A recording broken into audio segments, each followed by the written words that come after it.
ரீசெண்டாக அன்னபூர்ணா போனப்போ இந்த மாதிரி மில்க் அல்வா வாங்கினேன். இந்த மில்க் அல்வா பார்த்தீங்கன்னா எனக்கு ரொம்ப ரொம்ப மோஸ்ட் ஃபேவரட்னே சொல்லுவேன். பொதுவாக பார்த்தீங்கன்னா இந்த பாலை நல்லா சுண்ட காய்ச்சி நம்ம இது பண்ணி பண்ணுவோம்ல, அந்த இதில் பண்ணுற ஸ்வீட் எனக்கு ரொம்ப பிடிக்கும் மில்க் ஸ்வீட்டில். அதுவும் இந்த ஸ்வீட் வந்து என்னோடய மோஸ்ட் ஃபேவரட் ஸ்வீட்டு. இது பார்த்தீங்கன்னா கிட்டத்தட்ட பார்த்தீங்கன்னா ஒரு 150 கிராம்ஸ் பக்கத்தில் தான் இருந்துச்சு. ஸோ இதோட ப்ரைஸ் ரேஞ்ச் பார்த்தீங்கன்னா 100 கிராம்ஸ் பார்த்தீங்கன்னா 68 ரேஞ்சில் இருந்துச்சு. ஸோ இது நான் வாங்கினேன். இப்போ இதை நான் வாங்கி டேஸ்ட் பண்ண பார்க்குறேன். இது உங்களுக்கு ஜஸ்ட் ஓப்பன் பண்ணி காட்டுறேன். இப்போ பாருங்களேன், டேஸ்ட் பண்ணுறதுக்கு முன்னாடி வா எப்படி இருக்குது பாருங்களேன். அந்த பாதாம் பிஸ்தாலாம் போட்டு செம்ம ரிச்சியாக எம்மியாக இருக்குது இது.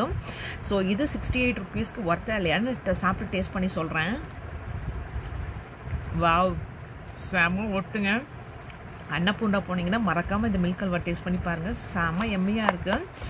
இது எனக்கு 100 கிராம்ஸ் கிடச்சுன்னு பார்த்தீங்கன்னா இவ்வளோ தாங்க இருந்துச்சு நான் வாங்கும்போது.